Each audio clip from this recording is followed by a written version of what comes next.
Welcome to Comic Construction. Let's check out the build, art, and story of Daredevil, Cold Day in Hell by Charles Soule and Steve McNiven, with colors by Dean White and letters by Clayton Cowles, published by Marvel Comics. This is a standard size hardcover at 6 7/8 by 10 1/2 inches and has 128 pages. The cover has 4-color printing on the board with a glossy spot varnish over the illustration and a dull coat over the backgrounds. The eyes in the Daredevil mask do not have the varnish, which is a really cool effect. So everything in that mask is like really reflective except for the eyes. And that the dull varnish really gives you a lot of contrast with the spot varnish. On the back cover, the spot varnish just covers that illustration. The binding is sewn with a red and yellow head ribbon, which is a really nice touch. And the book has a rounded spine. The interior sheet is a thin semi-gloss, which is standard for these smaller hardcovers by the big two.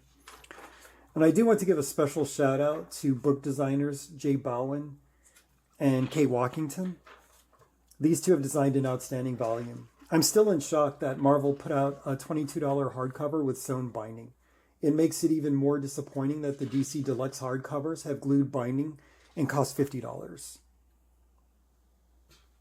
Steve McNiven's art is very maximalist in this book. Old Matt Murdock is just riddled with wrinkles, and there's a texture over everything. It's a really striking look for the book. There are a few characters that have slightly less texture, which really makes them stand out.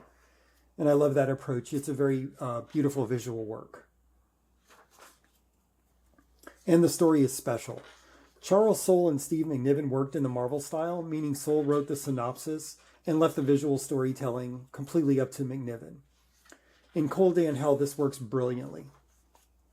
As usual, I don't want to spoil the book, so I'm going to keep the synopsis very high level. It's the future and the world has changed. Matt Murdock's powers have faded and he is no longer a lawyer. He's decided the best way he can help the broken city of New York is to run a soup kitchen named Battlein' Jack's house.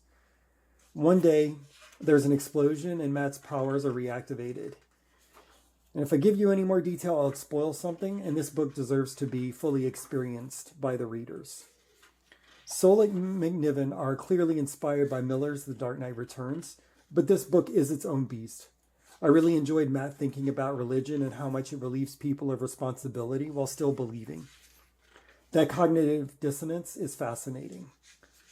I found the narrative to be an interesting reflection on nostalgia and memory through an existentialist lens. When I finished Cold Day in Hell, I just sat there gobsmacked. It's that good. So will it stay or will it go? This is the best Marvel book since Iron Fist by Matt Fraction, Ed Brubaker, and Dave Aja, but it is much more philosophical. This is definitely a keeper. Thanks for checking out this video. If you enjoyed it, like, subscribe, and share with a friend.